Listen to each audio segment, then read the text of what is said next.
We thought we were getting Sulji 2.0. The schoolgirl outfit, the hair, and the dark concept were all reminiscent of 28 Reasons. I would have been happier if Jini copied Sulji because her title track was disappointing.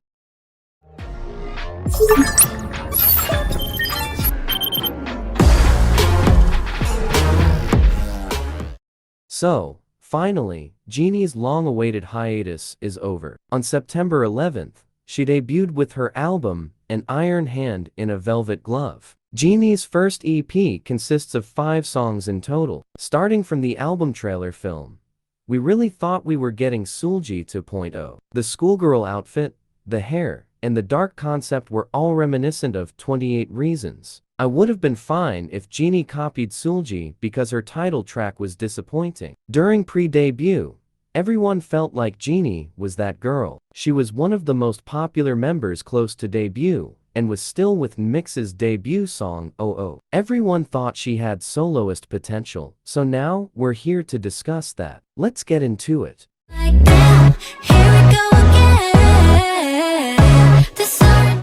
Beginning with number 1, what I assumed would be my favorite song on the album, Here We Go Again, has a lot of vocal layering, synths, and guitar. It starts with Jini singing in a deeper tone, then it drastically changes to a more intense, brighter-sounding pre-chorus. The chorus starts with the track having a simple beat with the drums and guitar. Then the second half has the synths, which I prefer way more. I don't think the beginning half of the chorus fits with her singing since she does long vocal runs. The track gets more interesting when the sound changes to an R&B type beat in the second verse. Past that, the refrain portion is really nice. The bridge has 2 halves. The first half repeats one line twice. The second line, Said It Be the Last Time, has a nice vocal effect. The second half of the bridge is really simple with just claps or something, but it connects back to the first verse because she's back to singing softly. The final chorus is my favorite,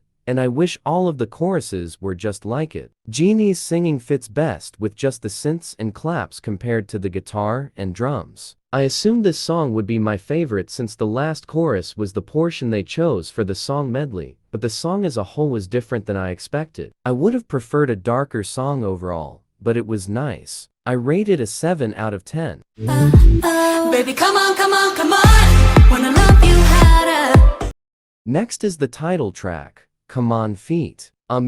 First off, the whole song is fully in English, like what? I did not know you could debut and promote with an English song. Anyway, the song itself is not that interesting. I presume they chose it to be a title track because featuring another artist would get more attention. Come On starts with an echo of Come On, Come On, Come On, which reoccurs throughout the song. Next, the instrumental starts along with verse 1, and it continues to be the same until the chorus. Since the instrumental doesn't change much, verse 1 and the first pre-chorus are pretty indistinguishable. I don't like the chorus that much. There just isn't anything interesting about how she sings it. The post-chorus is pretty catchy, and I would consider it the best part. Verse 2 has the instrumental pause a little and claps at the beginning. In the end, Jini does a vocal run that simultaneously matches the instrumental and leads into the second pre-chorus, which was a smart transition. Fast forward to the third verse, where Aminè comes in. His part really feels like the bridge. I like the instrumental during the third verse because it's an R&B type beat, but his actual verse gave variety because Jini doesn't do anything crazy vocally. There wasn't any collaboration between the two of them, though, so that's a bit disappointing. The last and final chorus was the best, as expected. There was depth. Finally, Jini added ad-libs, and it felt like a long build-up for the last post-chorus. I rated a 6 out of 10 because it was underwhelming for a title track, but it can grow on you. The laws in the post-choruses truly carried this song. The next song is better, and what I would have expected her title track to be. I've been dancing with the devil.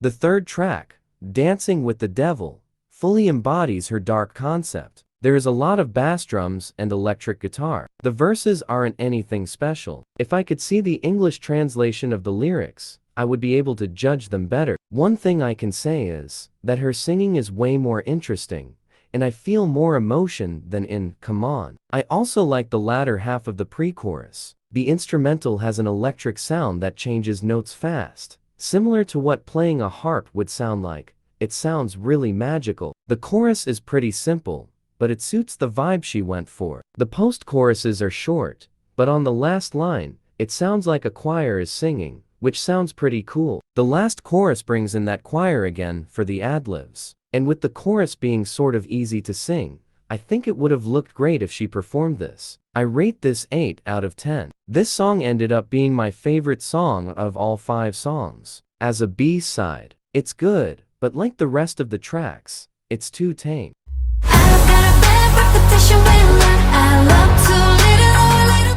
Moving on to the 4th song, Bad Reputation. People have said it sounds similar to Roar by Katy Perry and Blank Space by Taylor Swift. I fully hear Roar. The instrumental sounds almost the same. The song is described to be about someone with a troubled history in love who is now ready to change and start anew with someone special.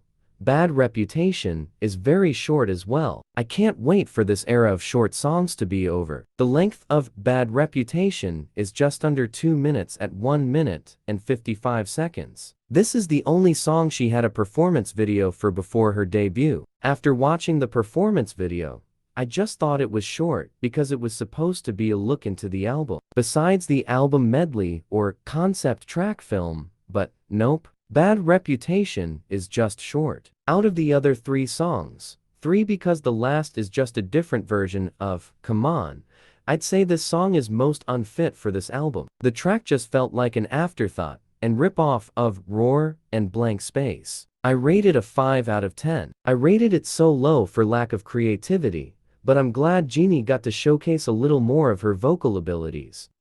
Last, but not least, the final song on the album is the Korean version of Come On feat. Aminè. Let me know if you guys feel the same, but I can never tell if I prefer the original or if I just listen to that one first. I feel like both versions fit well. There isn't that much Korean in this version, so I don't know why they didn't just use this as the title track and put an English version for the last song. I would rate it a 6 out of 10, just like before, because there's no significant change, and it's not like they could mess up the Korean in the first place. To conclude, I think Jini couldn't done better. The whole album was just very lackluster. I look forward to her first comeback to truly see if she's made to be a soloist. Feel free to leave your thoughts about her debut in the comments.